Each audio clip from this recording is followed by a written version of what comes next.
open. All right.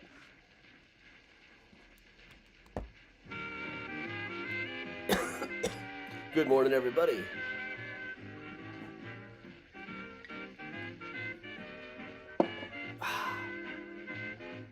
Hey, everybody. Welcome along. Working from home today. It's the one day I'm really home this month, practically. So I am doing some taxes. Hey, Miles, look who's here. Hey, Geraldine.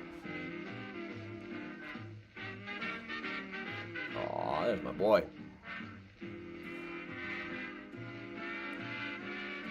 Hey, Marcia and Jan. Hey, Luann. Hey, Betsy.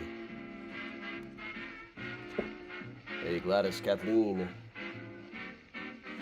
Good morning all around. Hey, Dina. I haven't broadcast from home in a bit, it feels like. Sheesh.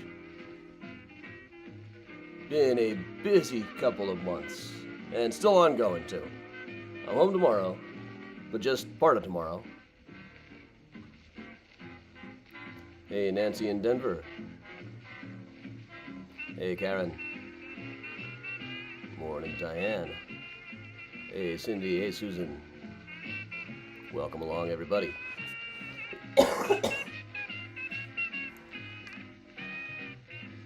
Hey, Julianne. Hey, Cindy. Hey.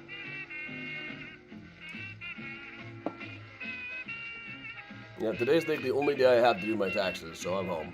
I still got to do some other errands as well. I got to pick up prescriptions. I really should go to the recycling center and try to get some of these massive piles of boxes out of my dining room. Boxes, boxes, boxes. Hey, there's Priya. Climbing out of the window. Hey, Priya. Hey, Priya. What do you see? Morning, Jan. Ah, Jan, I would have loved to see that.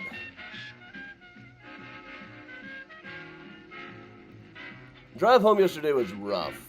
The traffic wasn't so bad except for all the construction.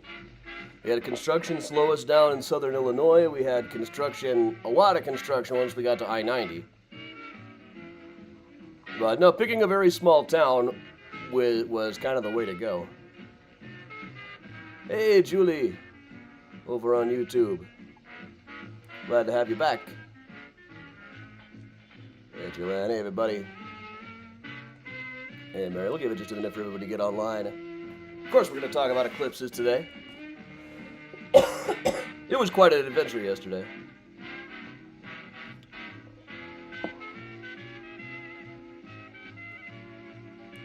I went to Clinton, Indiana.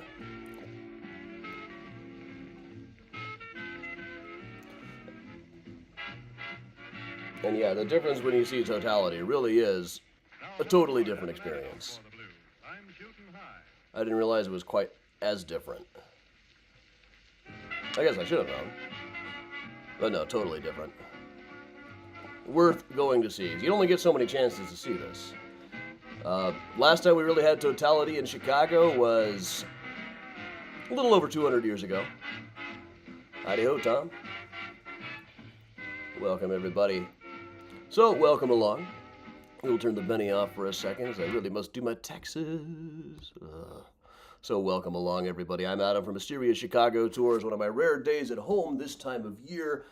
Back on the road tomorrow afternoon, and on from there. Lots of stuff still going on, but my time of being on the road, out of state all the time, is about to wind down, I think. So, we'll see. I still got a lot of local school groups over the next few months. But, all right, everybody. So, we're going to talk about eclipses today. This is, now the last time totality was 99.9%, which I imagine is close enough, in Chicago, was in 1806. There's not really any account that I could find of any eyewitness accounts or what it was like. There were barely any people here in 1906, after all. 1860, the first real account of one in the Chicago Tribune is this guy, Lieutenant Gillis, who went down to South America to see a full eclipse. Said the horizon was entirely obscured by clouds in the morning, and we feared the journey had been in vain. By degrees, however, that spot at which the sun came over the mountains was cleared, and though we did not see the beginning of the eclipse, yet long before its totality the sky was clear, and in that part alone. This is something I keep hearing, that the clouds clear up for an eclipse, which sounds like magical thinking to me, but eclipses do some kind of weird stuff. Though, Mr. Gillis had a very successful observation and determined some new features of the phenomenon. As totality approached, the darkness became almost complete. The birds ceased singing, the laborers stopped working, and all nature assumed a ghastly look. As I was obliged to keep record of the barometers, I had not much opportunity to observe closely the appearance of the sun. I got a glimpse, however, and saw the corona light burst from around the moon's circumference. It was so dark during my total obscuration that I was obliged... Hey, where's this? I was obliged to hold the chronometers close to the light of a lantern in order to note time. Well, that was 1858. 1860, there was going to be another eclipse, which was not really going over Chicago. You'd be able to see it about this much, according to this graphic. It's something like 50% totality, somewhere in there. That's when you could actually view it. In 1900, the newsboys had, at least in New York, had a business going on. There was another partial eclipse going on. Newsboys were able to sell bits of smoked glass so that people could look up and see. I love that shot. 1925, we had a lunar eclipse. Those have been a little bit more common, and you can see those with the naked eye even when it's not in totality. Like in this case, we had pretty much totality. You could definitely see that one. 1950, same thing, just about a total lunar eclipse. Everybody was getting all ready for it. Then, of course, most recently in Chicago, we had 2017, where I kind of decided last minute, it wasn't going to be totality. It was going to be like 87% that time. But Ronnie and I joined a long line of people who were heading out to the Adler Planetarium, where we set up with several other people along the beach with the glasses to check out the scene. Layla was there with us too. I don't think I have her in any of the pictures, but we ran into Layla there and hung out with her the whole time. I'll turn myself off here for a second so you can see this. Here we are looking up at the 87% eclipse, which was really cool to see. And they did a whole thing at the Adler that time. Ronnie was just really impressed with it. She was kind of bummed out that we weren't going to see totality the other day. And finally I said, you know what, let's do it. We'll figure it out. Also at the Adler, they had Star Wars characters walking around to get selfies. So you get selfies with Jawas and Tusken Raiders going, or. And Rahm Emanuel was walking around, our mayor at the time. I used to run into that guy in just the strangest places. So Ronnie was really wanting to see the eclipse, but she wasn't sure she was going to be able to make it this time. She had work and everything. The closest we could get to it was about 3 hours away. And I'd been traveling so much, he told me I should stick around in Texas for it. But I decided when I got back, I can handle a 3-hour drive. It's not that bad. We won't get another opportunity until we're in our 60s.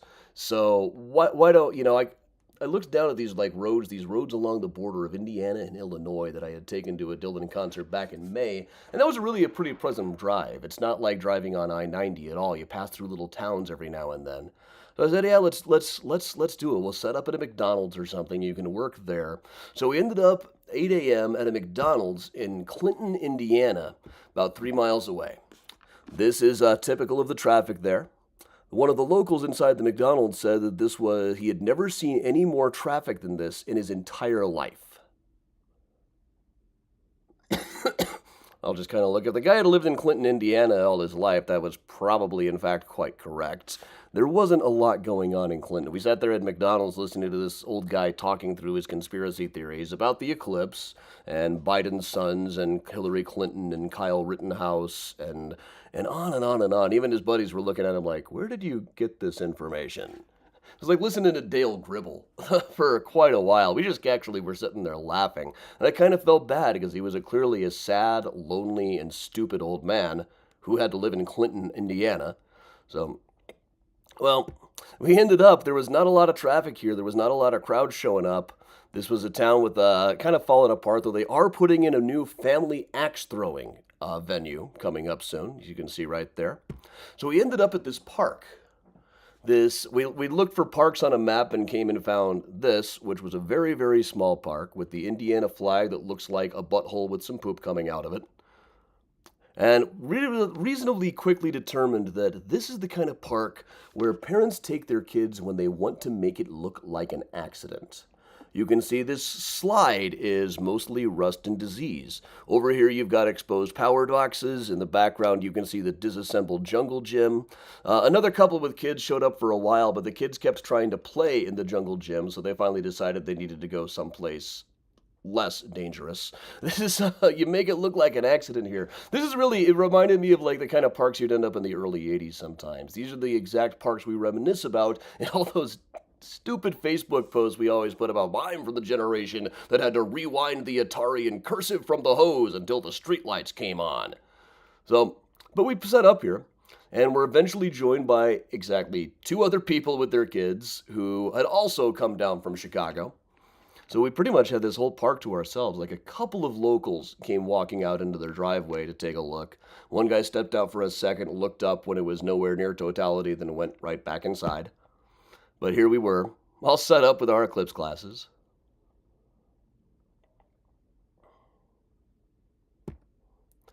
And here it is, starting to get dark as the sun moved over, as the sun was blocked out by the moon in Clinton, Indiana. And here's how it looked when it got totally dark. If I really zoom in on this, you can kind of see. I mean, the sun, that tiny bit of sun is still bright enough for a picture on an iPhone. You get up close to there, you can't see. It's all blocked out right in the middle. One thing I would notice when taking pictures earlier is that the sun still looked regular in pictures, but the reflection of the sun, the lens flare, was accurate.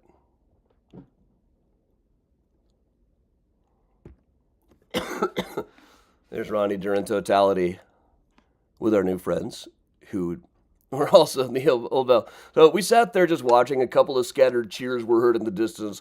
Also, what sounded very much like one of the locals firing a gun at the Eclipse. I'm just going to kind of leave that hanging there.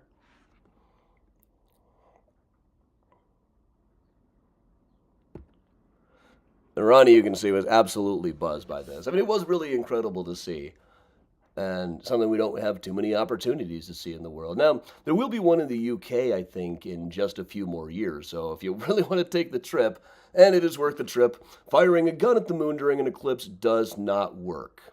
The moon stayed in place, then eventually moved away. Then the driving back, the sun was so bright in my face, I really wished that the moon would come right back. Yeah, Dylan was now playing an indoor show right at the time of the eclipse. We imagined that he was out in Willie Nelson's backyard, both stoned out of their minds at the time. So, there you have it, folks. A little bit of eclipse fun. That was just a really cool thing to see. And I didn't realize quite what the difference was between totality and like 94% like we had in Chicago. I'm glad that I made the trip. Very glad that I made the trip. Even though I'm doing so many trips right now. So, all right, it is time for me to get back to work on those taxes. So, thanks a lot, everybody. Well, Valerie, there were some fireworks later on, but there was also, you know the difference. So, thanks a lot for joining me, everybody. I'm Adam from Mysterious Chicago Tours, telling everybody to stay safe and stay strong. And, of course, if you can, do stay spooky, everybody, but don't try to shoot a gun at the moon. I've seldom been so glad to get out of a town.